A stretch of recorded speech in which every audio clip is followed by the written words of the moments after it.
We'll hear argument this afternoon in the GEO Group versus Menocal. Mr. Dre. Mr. Chief Justice, and may it please the Court, the government can act only through agents, either employees or non-employee contractors. And the common law draws no distinction between public servants and private individuals engaged in public service. That makes sense. Contractors following the government's instructions are immune from suit for the same reason government employees are immune. That is, they are doing the sovereign's work. Now, to be sure, their immunity is not the same as the sovereign's. The sovereign is immune from suit unless it has waived its immunity. Its agents are only immune when they satisfy certain conditions. The most familiar example is government employees' qualified immunity. For contractors, the conditions for immunity are most famously articulated in Yearsley. Namely, what was done was within the constitutional power of Congress, and the contractor performed in compliance with all federal directions. When those conditions are met, a private party doing the government's work is immune from suit. If, however, a district court concludes as a matter of law that those conditions are unmet, as occurred here, that holding is an appealable collateral order. The Yearsley conditions are dispositive of the contractor's asserted immunity and separate from the underlying merits. And because an immunity from suit is at issue, waiting until the end of trial and taking appeal only then is not an adequate alternative. Orders denying contractors immunity therefore fit comfortably within this Court's precedent, permitting immediate appeals of any number of other immunities. The Court should therefore reverse the Tenth Circuit's dismissal of this appeal. I welcome the Court's questions. Could you cite show us the language in Yearsley that indicates that this immunity from suit and also the basis for that? But Yearsley was just seemed to be, it's a short opinion, but it seems to be more about the fact that there was a takings claim which had gone to the Court of Claims, and that certainly that Yearsley, the construction company, could not effect a taking. So Yearsley itself arises after trial, so the Court doesn't have to engage the ability not to endure a suit. Yeah. But drawing on a common law history that includes the Piquet-Habana, Lamar versus Brown, and Murray's lessee, the Court distills these two conditions. And although it doesn't say immunity, I'll concede that. 3 years later in Brady, the Court says, of course, contractors obtain an immunity in connection with the work they perform for the government. And then in 2019, this Court explained in Nick versus Township of Scott that Yearsley was correct to recognize an immunity from suit. And so this is a common law immunity case. And the long arc of common law cases, or as the Court described it in Digital Equipment, there is a good pedigree in public law for the asserted immunity. Why isn't Yearsley better understood as a defense than an immunity? Yes. Well, the Court has consistently said that it's an immunity and an immunity from suit. And the rationales that this Court and others have given for it is because of the relationship to the sovereign. So it's not just usually the sovereign can't delegate or give away their immunity. And I thought the immunity really is unique to the sovereign. That's the essence of it. Well, and it can't be sort of handed off to other folks. The sovereign's immunity is unique to the sovereign's unconditional immunity. And that's Campbell-Ewald. That's what the Court held in Campbell-Ewald, rejecting the rather ambitious argument that contractor was forced to make because they had disobeyed the government's instructions, that contractor enjoyed the government's embracive immunity, as the Court called it. And the Court rejected that, as I note, because that's true. Your Honor is absolutely correct. The sovereign doesn't hand off its immunity. But there are other immunities, including qualified immunity, that are available to people who perform the government's work. Mr. Dre, when your client claims this Yearsley protection, is your client saying, I satisfied the Yearsley criteria and that shows that I did nothing wrong? Or is your client saying, I satisfied the Yearsley criteria, that means that even though I did something wrong, it was in fact, I am in fact protected from legal consequence? The latter. So in fact, immunities are only useful when they protect. Same thing with defenses. Well, go ahead. Explain to me why it's the latter, because it seems to me that the Yearsley criteria suggests that you're saying the former. In other words, when somebody says, look, I did only what the government authorized by way of a lawful authorization, what I'm really saying is, so how could I have done anything wrong? Oh, okay. So consider the Cunningham case from the Fourth Circuit that we cite, which Judge Floyd gives a great exposition of this doctrine. In that case, it's kind of like Campbell-Ewald, except the instruction was essentially violate the TCPA to reach out to people who had not consented to be contacted. That instruction would definitely violate federal law, but the Fourth Circuit quite appropriately applied Yearsley to conclude that the contractor was immune from suit because it was following the government's instructions. So that's why I say it falls into the latter category. Well, I'm following the government's instructions, and the government's instructions are lawful, so obviously everything I did was lawful too. Isn't that the sort of rationale of Yearsley? No, Your Honor, and this is an important point. My friends on the other side rewrite Yearsley's first condition to say, was it lawful? That has never been announced as the first Yearsley condition. And it doesn't make any sense to say that you enjoy an immunity or even a defense or even a derivative privilege or whatever the SG's office has for us. That doesn't make any sense if what you've done complied with the law. The value of an immunity, and again, the Cunningham decision, to which I commend to the Court's attention, does a great job of analyzing this. It only does any work if the person could have been liable. So the government's instruction may have been violate the TCPA, consider Campbell-Ewald, but change one of the facts. Suppose they had said, the Navy had said to the contractor, carpet bomb every 18 to 24-year-old in America with a text asking if they'd like to join the Navy. In that case, the contractor in Campbell-Ewald wouldn't have had to make the argument that it was entitled to the government's absolute immunity. It would be able to argue that it was following the government's instructions and comes within Yearsley. It wouldn't get the Yearsley defense, though, because I thought the government would have to have the authority to issue the instructions, and to the extent the instructions violated the law, they wouldn't be authorized. Well, no. The question is, was it within Congress's power to authorize? And it's not in Congress's power. Are you saying it is within Congress's power to instruct its contractors to do something unlawful? So the question, I want to be very precise about the language, Your Honor.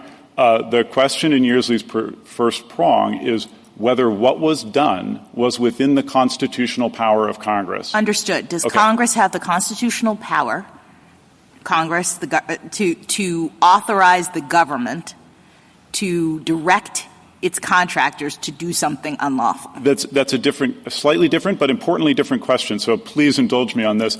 The question is, could Congress have done the thing? So could Congress have carpet bombed all the 18 to 24-year-olds with a text? Definitely yes. It's a constitutional check. In other words, it's an anti-circumvention prong in the first prong of Yearsley. Was what was done, we'll just keep using this example from Campbell-Ewald, what was done, texting everyone in America, was that within the constitutional power of Congress? Absolutely. The question is not, does Congress have the ability to do that, to authorize its contractors, for example? It's was the underlying action within Congress's authority. You're skipping a big step. Yearsley was never an immunity case, not because it was after trial, but because the issue in Yearsley was who was responsible for the taking. And what we said is the agent was not responsible. It was the government. He was acting at the government's direction. The government can take, so sue the government. All right? That's what we said in Yearsley. The fact that we've inartfully called it an immunity, it's really a question of relief from liability. That's all Yearsley was about, was saying, you, the agent, is not liable. The principal is liable. So I don't know why the reliance on or even claiming this is an immunity defense. But putting that aside, you're taking a step further. You're taking what the Yearsley court said it was, was what the government did lawful. Congress can pass a law that permits the government to send texts to 16-year-olds. But if it passes a law that says our military, no one can send a text, including our military, then I don't think that the military giving an order to its contractor to do it gives the contractor immunity. It may give it a defense to liability. I'm not sure what that defense would be, because Yearsley said you have to be following a lawful government order. But this is circular to me.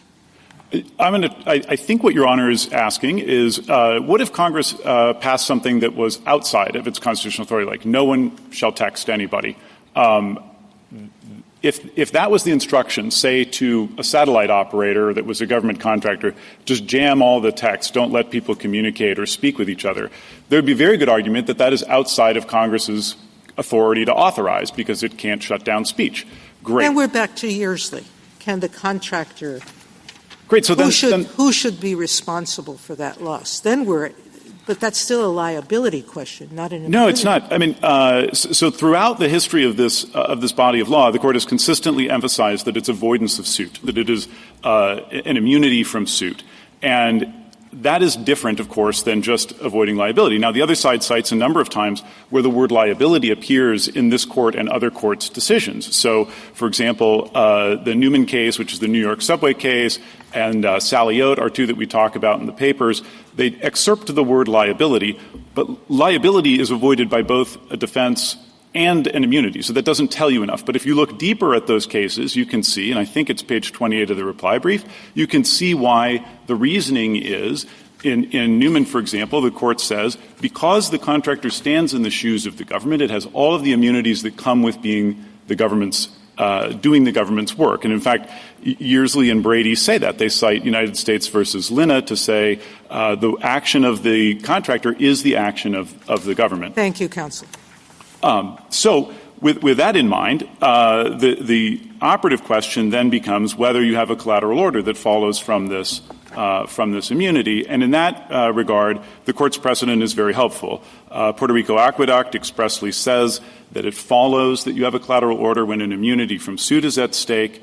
Filarski and other cases have teased out the purposes, including Mitchell, for which immunities exist. Why is the government on the other side from you then? I mean, that seems like it's a good question. Big hurdle, and it's been that way. Yes. Well, it's been that way lately. So as I read the government's papers in this case, it is the reason that they're on that side is their legal conclusion about what's at stake. That is, whether it's an immunity or, as they have posited for the last 8 years, but not before that, whether it is derivative privilege based on these sort of principal agency concepts.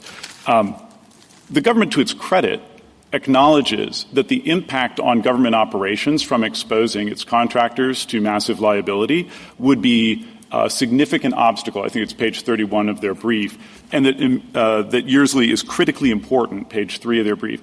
So I think we're aligned as to part of the point, but I'm aware of the seating chart, and I think the explanation is that they have this rather creative argument based on principal agent concepts, which in 1939 in Yearsley, they told the Court that it was obvious as a matter of principle that contractors were immune.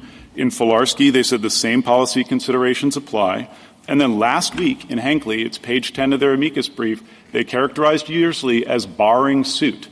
So I think it's a break from where they've been in the past, and as a result, Wythe versus Levine was the same situation where the government had changed positions.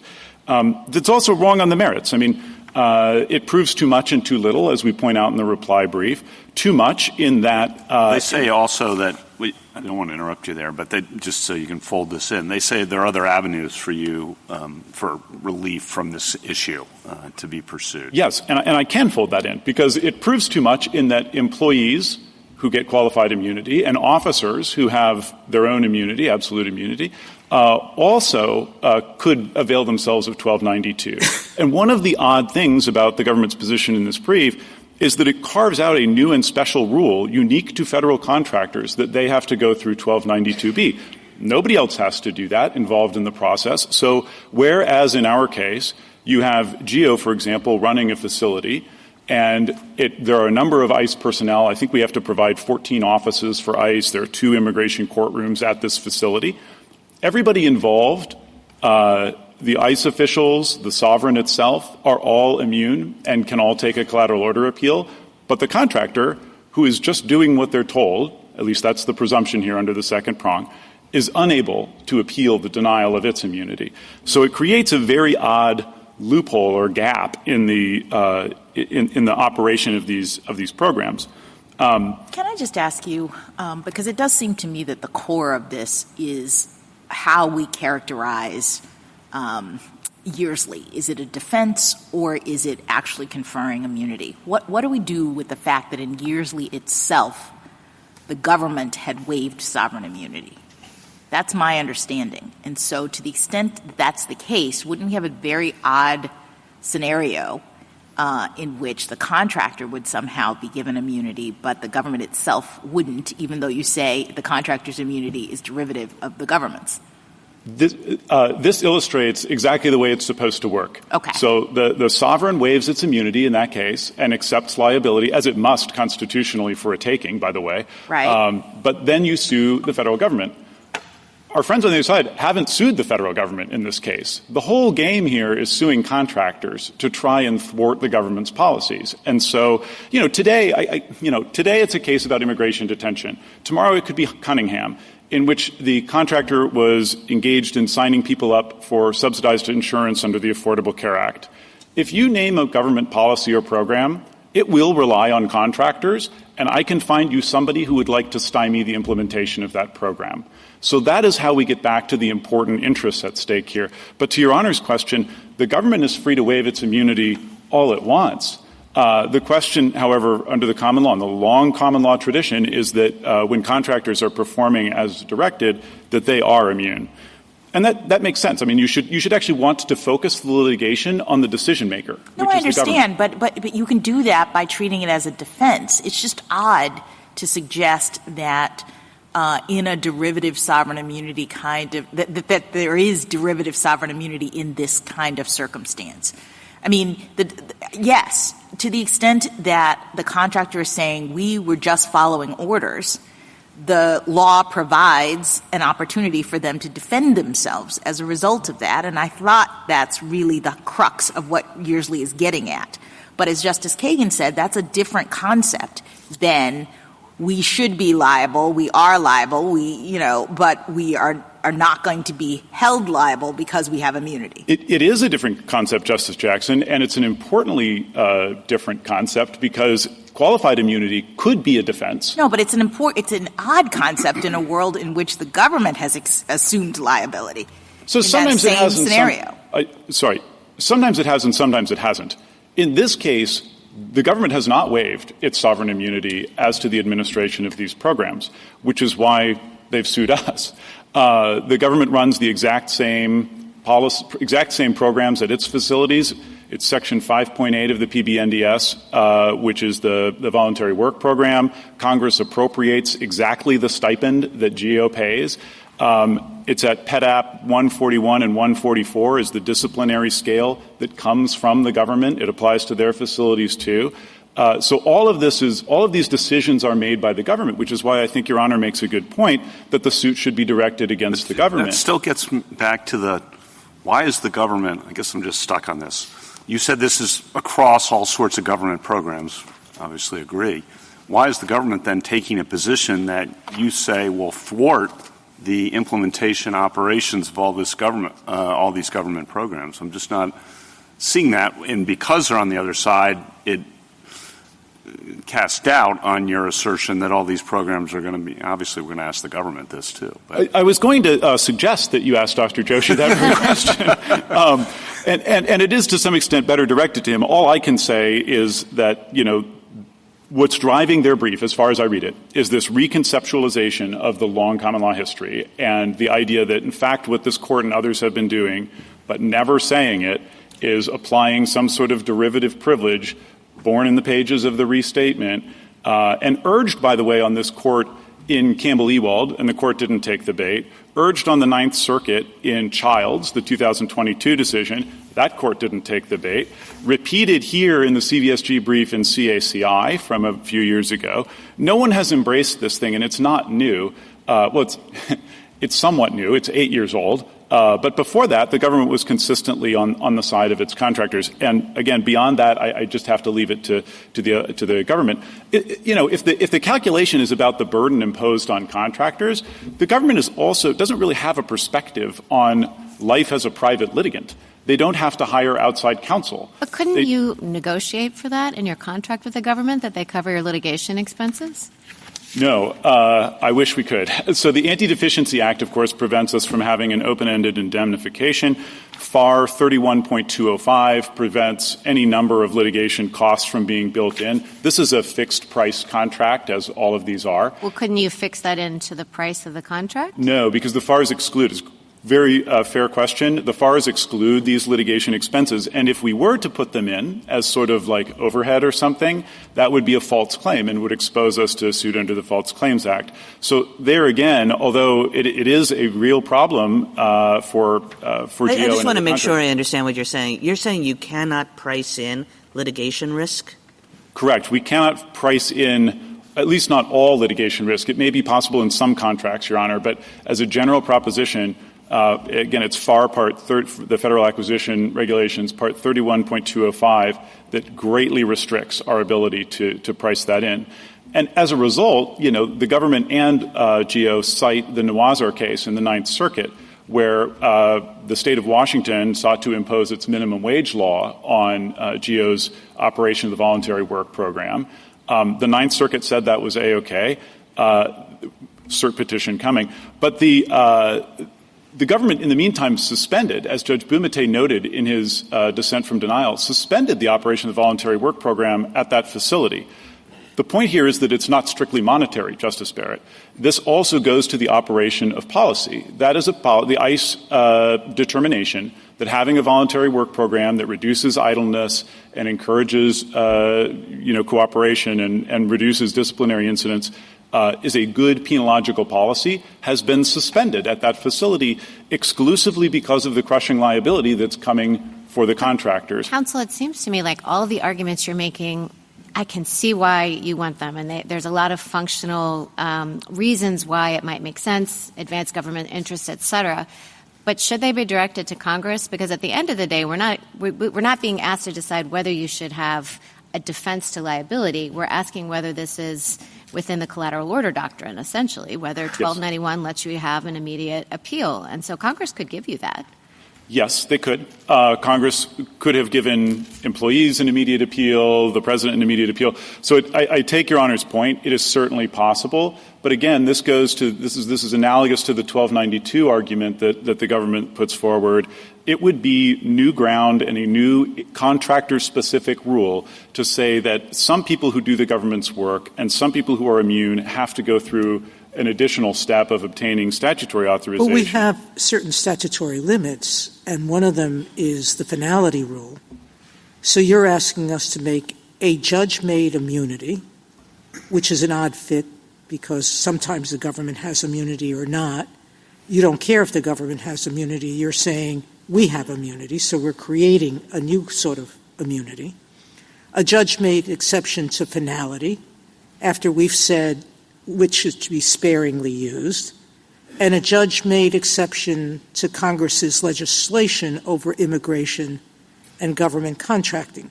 So you're asking us as judges to make three immunities, three new principles. Not at all, Your Honor. The Court has already made the immunity in question. It stretches back to the cases that Yearsley cited, which, Yearsley's 1940, those three release.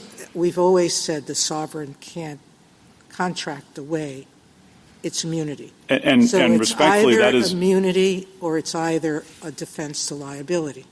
Not at all. So that is what we call the grand straw man. No one is asking for the government's embrace of immunity. Employees enjoy qualified immunity. That's not the government giving away its immunity. Qualified immunity is different, isn't it, in kind? I mean, qualified immunity has different purposes than this. Not at all. So Filarski answers that question. Filarski says expressly that immunity for contractors serves the identical purposes.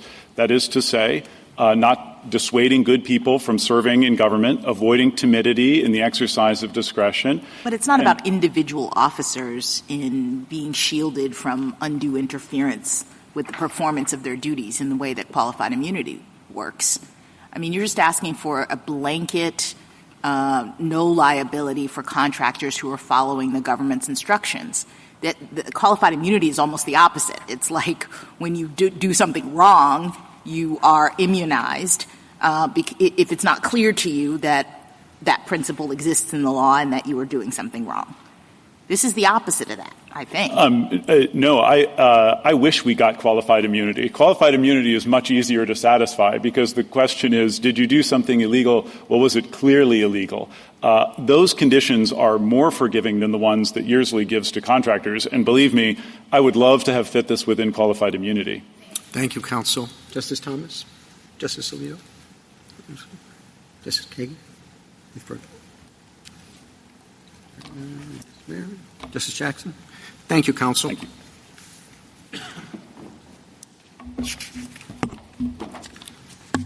Ms. Bennett? Mr. Chief Justice, and may it please the Court. To justify an expansion of the collateral order doctrine, GEO has to run the table. It must demonstrate that, as we just heard, Yearsley is the rare defense that provides a right to avoid litigation entirely, that 2, immediate appeal serves a public interest so important that it overrides the final judgment rule, and 3, as a category, Yearsley orders are completely separate from the merits. GEO fails on all 3, each of which is an independent basis to affirm. First, on the right to avoid trial. Below and in its opening brief, GEO claimed that contractors that satisfy Yearsley's requirements share the sovereign's immunity. It has now disavowed that claim. I think that's correct. But that means that all GEO is left with is the claim that Yearsley is qualified immunity for contractors. But qualified immunity is qualified immunity from contractors. What Filarski shows is that where history and policy support immunity from suit, those who work for the government get qualified immunity, which means GEO's argument boils down to the claim that Yearsley is an immunity from suit for contractors who can't show that history and policy warrant immunity. That doesn't make sense as a matter of common sense. It's also not what Yearsley says or what the history of the defense that Yearsley recognizes shows. Second, on effective unreviewability. GEO argues that immediate appeal of all Yearsley orders, whether they apply to detention contractors or tree trimmers, is necessary to avoid burdening the government.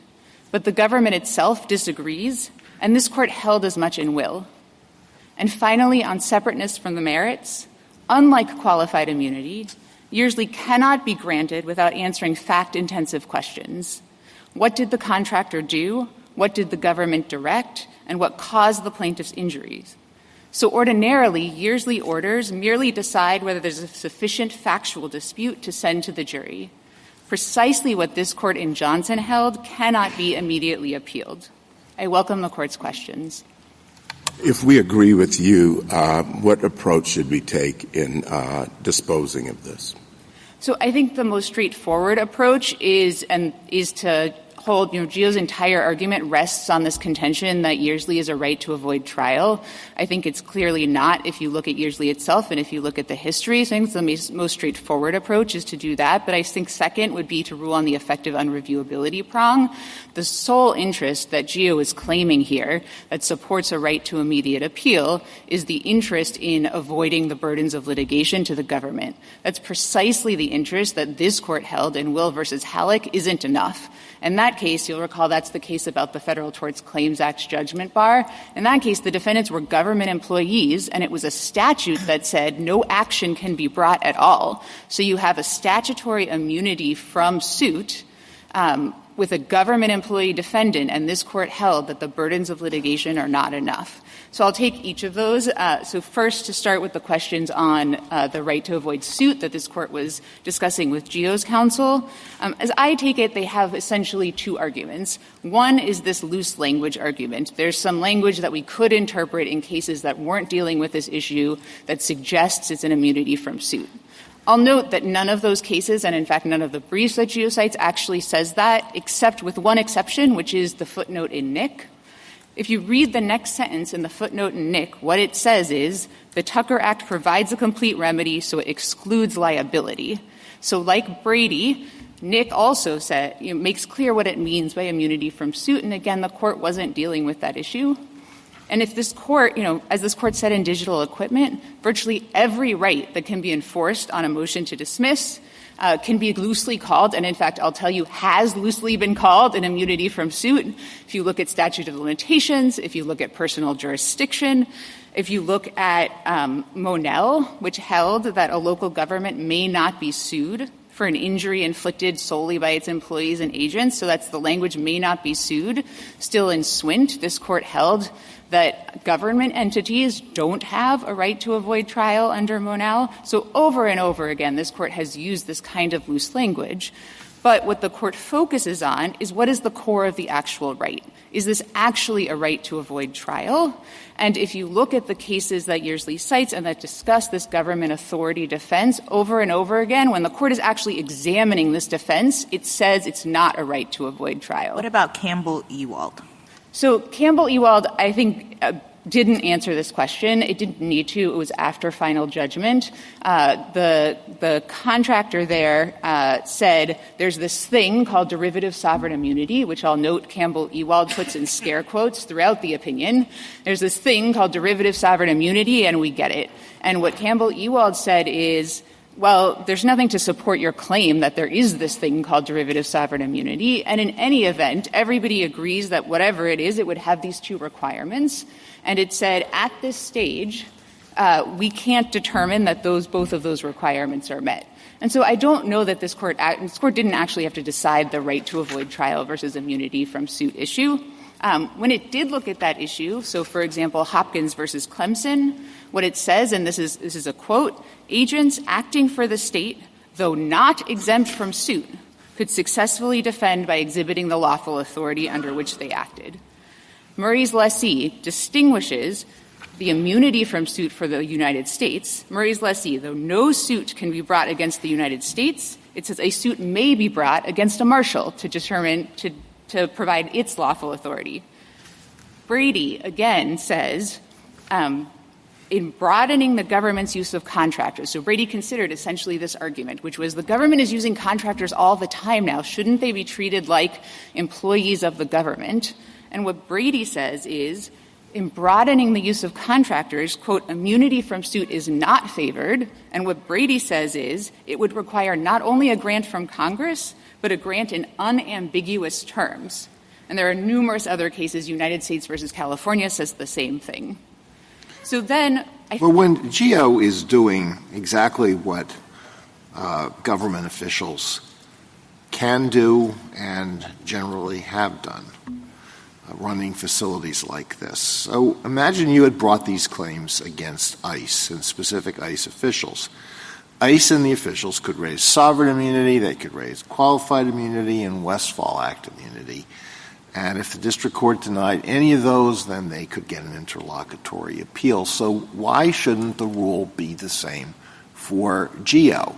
Don't the considerations that justify interlocutory appeal when the suit is against a government official also justify an interlocutory appeal here? I think it depends on the basis for the suit and particularly in the basis for the defense. So the reason that an ICE employee, and I'll note this court has never held that qualified immunity is a defense to forced labor claims, statutory forced labor claims, but I'll bracket that, assume that ICE employees could get qualified immunity or could assert it. The reason they can do that is what this court has said is that the history and the policy support an immunity from suit.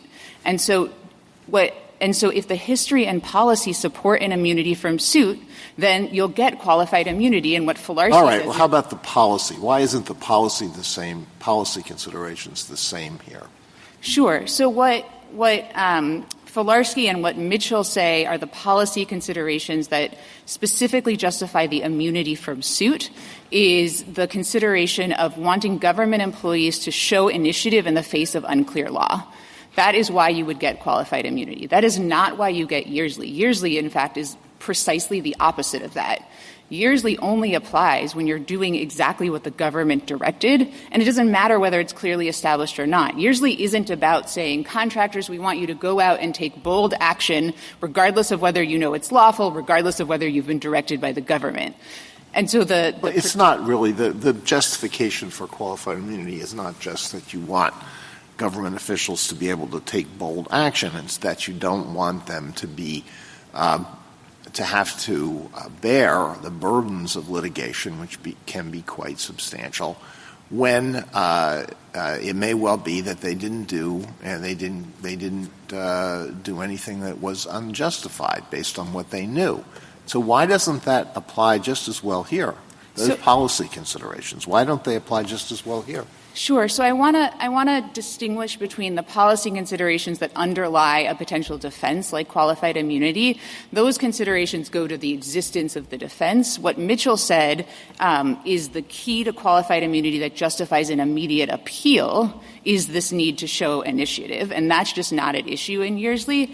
And we know that not all government defenses are immediately appealable. Not everything that's going to put a litigation burden on somebody who works with the government is immediately appealable. We know that from Will versus Halleck, the FTCA judgment bar claim. We know that from Swint, which held that Monell claims when a local government when a plaintiff is trying to hold a local government liable for just the acts of its employees when they haven't satisfied Monell, Swint says no immediate appeal, and that is the government itself. McDonald reaffirms an old Supreme Court case about immunity from prosecution for people who have testified on behalf of the government. The public authority defense in the criminal context, which this court mentioned in the Trump case, that's a defense for people who work with the government. And this court said it's not an immunity from suit, it's a defense, and it's not immediately appealable. And so when we're talking about just the general costs to the government, what we're talking about is something that this court over and over again has said does not justify an immediate appeal. You need something special. And I'm happy to talk more about that, but I also want to flag that everything we're talking about now is policy. And, and policy based on empirical questions. How much is this going to cost the government, if anything? What is the impact going to be?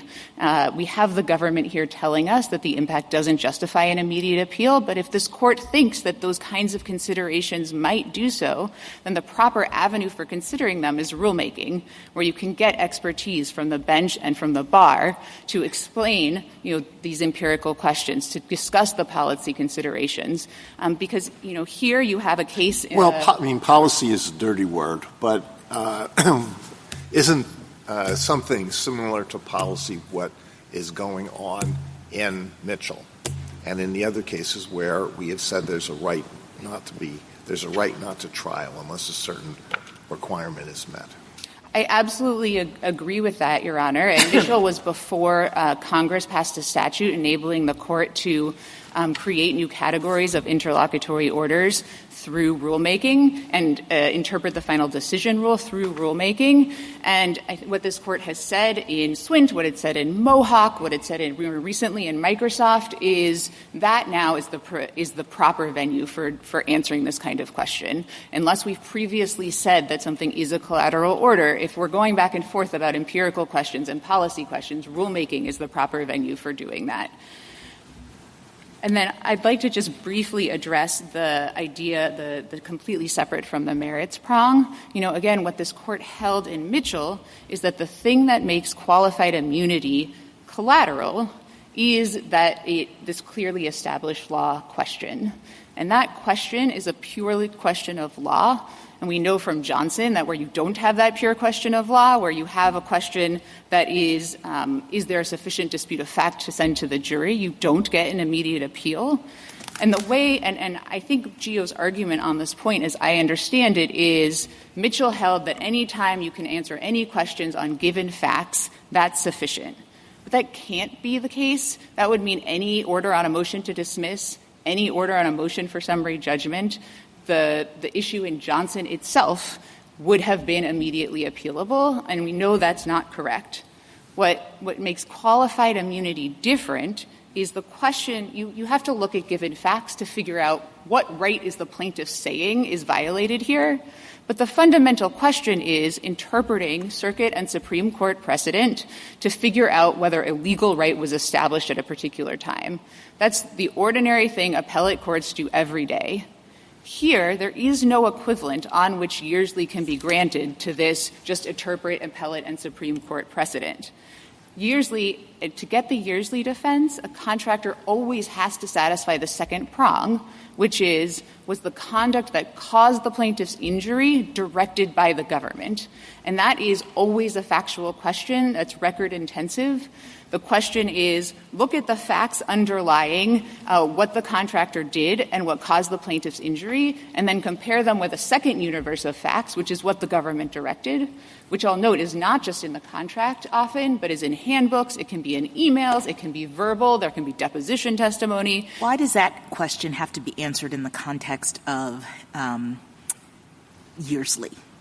In other words, your friend on the other side suggested that the Yearsley defense is just, or at least one prong of it, is not really about whether this conduct is actually lawful or whether or not, this comports with the law, but just whether Congress had the constitutional ability to authorize it.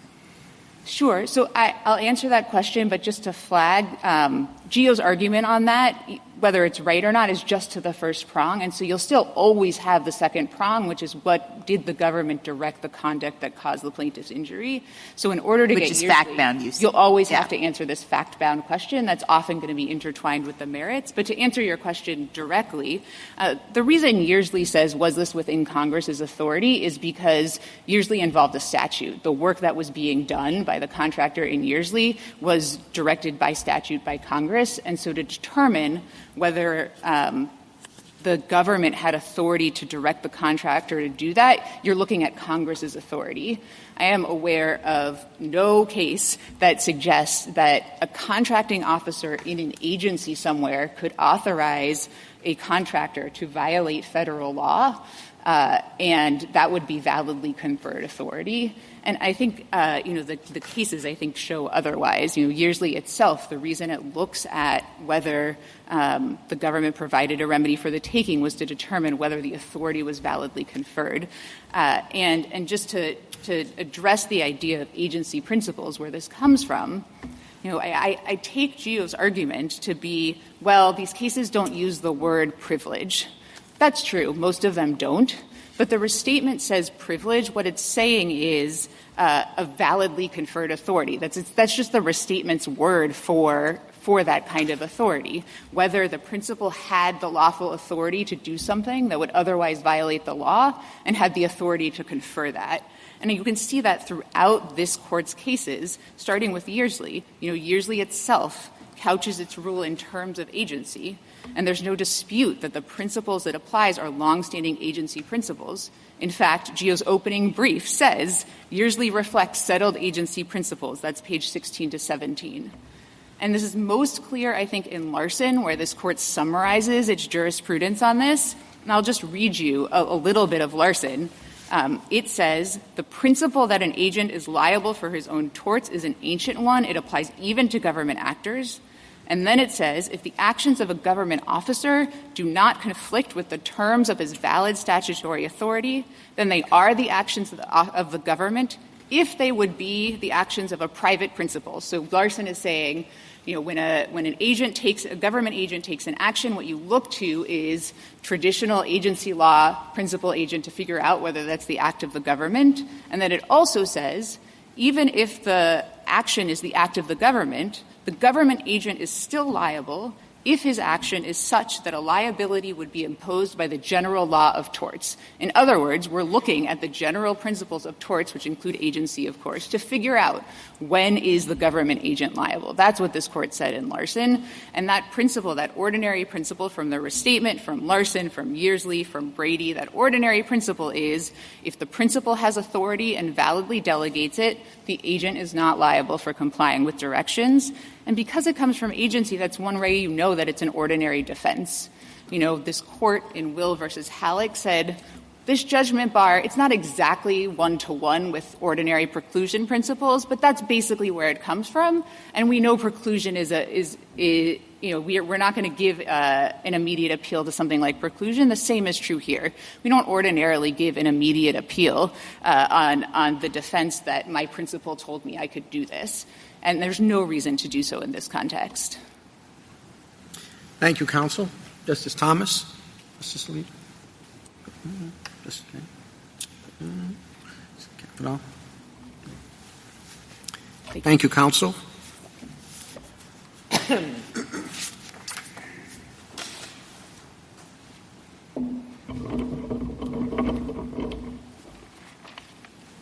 Mr. Joshi? Thank you, Mr. Chief Justice, and may it please the Court. It sounds like the Court has a pretty good handle on the issues, so why don't I just start by addressing why are we on this side of the lectern instead of the other. The bottom line is that we just look at Yearsley and everything I think we said in our brief there. We said a suit can't be maintained. We're talking about liability. We look at Yearsley.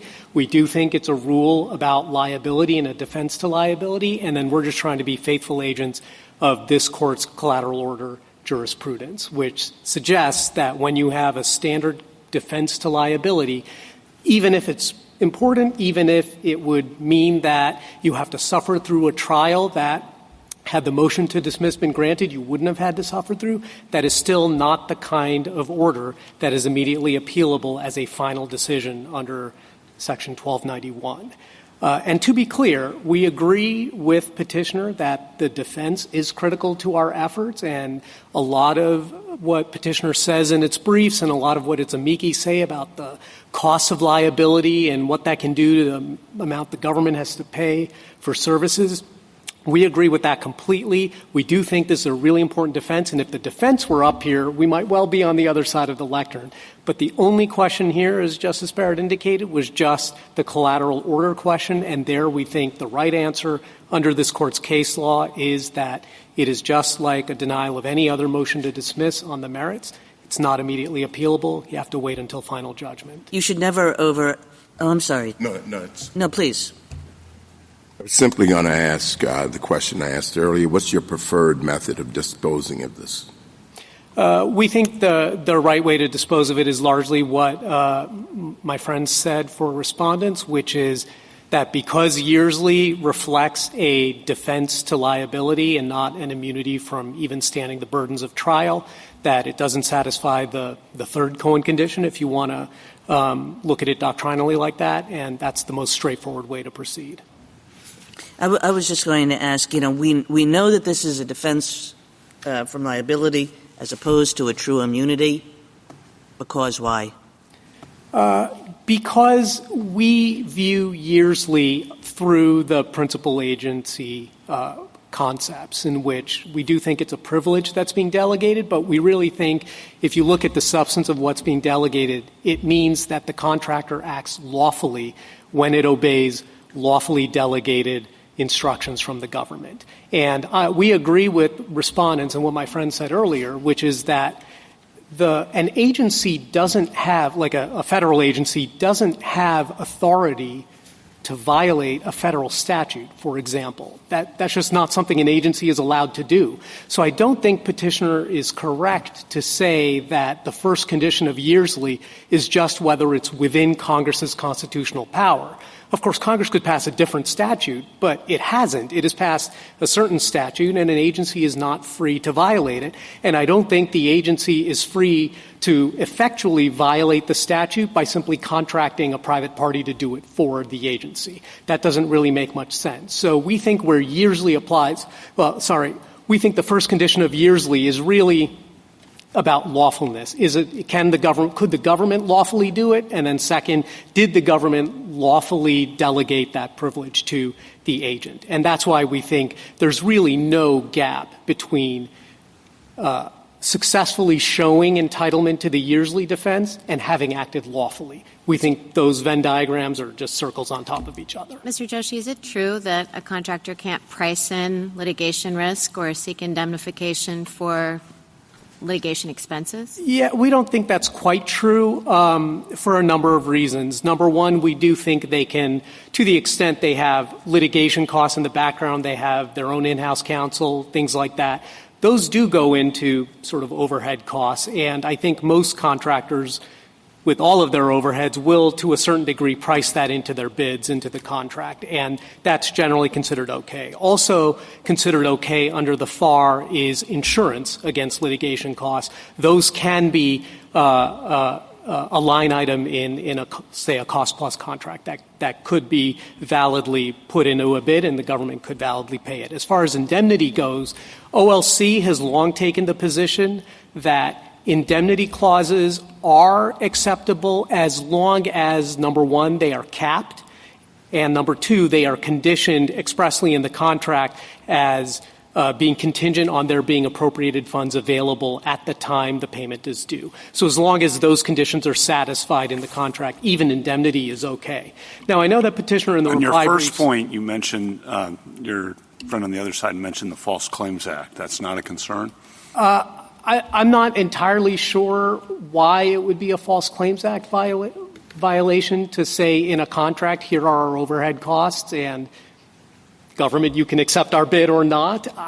Okay. I'm sure that'll be used in the future. Well, I'm just not sure what Mr. Dre is referring to be honest. In my own discussions with my client agencies, I've been told that these kinds of overhead costs typically are just reflective of background costs, and so presumably GEO might be competing with Core Civic, might be competing with others, and presumably if there were large litigation costs as a result of not having an interlocutory, or I shouldn't use the word interlocutory, but not having an immediate collateral order appeal, that would be the delta, presumably. I guess that would just be priced into the contract. We don't see a hesitance on the part of either petitioner or Core Civic or other private contractors in bidding on contracts in circuits, including the Ninth, which is a pretty large circuit, that don't find this to be a collateral order subject to immediate appeal. As we note, to the extent you're thinking, well, maybe it is an immunity from suit, then you would have to answer the question from Will against Halleck. Is this important enough to warrant an immediate appeal? Is this more like in digital equipment, in LORO lines, in Heike, in other cases? You would have to ask, is this right being under-enforced, was the word Mohawk used? Are district courts getting it wrong a lot? We don't see evidence of that either. All the cases that petitioner cites on its side of the split have ultimately heard the interlocutory appeal and then ruled against the defendant there. So we just don't see it empirically as a large problem. It seems intuitively to me, and I'll stop here so I won't have any questions on the Robin, but intuitively the simple answer was the second answer counsel gave, your co-counsel gave, which was this as a category are cases that are factually interwound often. What was the question, what order did the government give or not give? So isn't that an easy out? I would love to say yes, and my only hesitance is that I really do think that the case to a large degree depends on whether you view Yearsley as an immunity from standing the burdens of trial, an immunity from suit. Because if it is, then I have to admit, notwithstanding the court's literal text in Coopers and Librand and all the other cases, the fact is sovereign immunity, absolute immunity, and to a certain degree qualified immunity all involved issues intertwined with the merits, and nevertheless they're deemed collateral orders. Thank you. So. Anyone? Thank you, counsel. Rebuttal, Mr. Dre. Thank you. A few quick points on rebuttal. I'd actually like to pick up where Justice Sotomayor just left off on the fact intensity red herring. Yearsley is exactly like qualified immunity. As Johnson explains, if there's a fact question, then you don't qualify for the immunity. That's exactly the same thing here. So it's contract interpretation. In this very case, the district court not only denied our motion for summary judgment, but granted the other sides on Yearsley, whether it be a defense or an immunity. So clearly there are no open fact questions in this case. You consider the facts given in the complaint. the relevant contract and governing regulations. No need for a fact-intensive inquiry. As for the claims about history and function, here again, this isn't loose language. The Court doesn't just say immunity in passing. It talks about, since Lamar versus Brown, it explains that contractors are not liable to suit.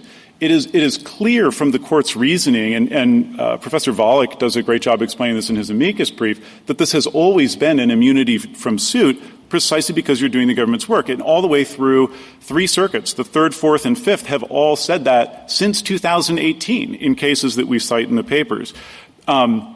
As to the idea about other workarounds, like including things in the contract, please note that Dr. Joshi mentions only in-house counsel and insurance. Those might be eligible under the FARs, but all the other stuff isn't. And we're not just talking about in-house counsel. I don't work in-house at GEO. Additionally, there are lots of small contractors and specialists who work as contractors for the federal government who can't contract this in, but who will have, and this gets to my last point, the initiative problem of whether or not they should continue to work for the federal government or do other better things with their time. That's why, at the end of the day, what the SG and respondents asked the Court to do is to carve out a special rule, an exclusion for contractors, but based on history and function, contractors fit neatly within this Court's collateral order jurisprudence. The initiative point is a good example. There are many ways in which a contractor can act, as Campbell-Ewald said, quote, in compliance with all federal directions, end quote. Think of the Taylor Energy case devising a solution for an oil spill. Contractors need to exercise their discretion without timidity and without considering lawsuits as well. So the functional analysis applies just as strongly, and Filarski takes care of this point, as the history does. So with that, the only alternative from the other side, again, is a carve-out that's idiosyncratic to contractors. There's just no reason to deny the immediate appeal to contractors that's available to the government that they serve or the government employees with whom they work side by side. Thank you. Thank you, counsel. The case is submitted.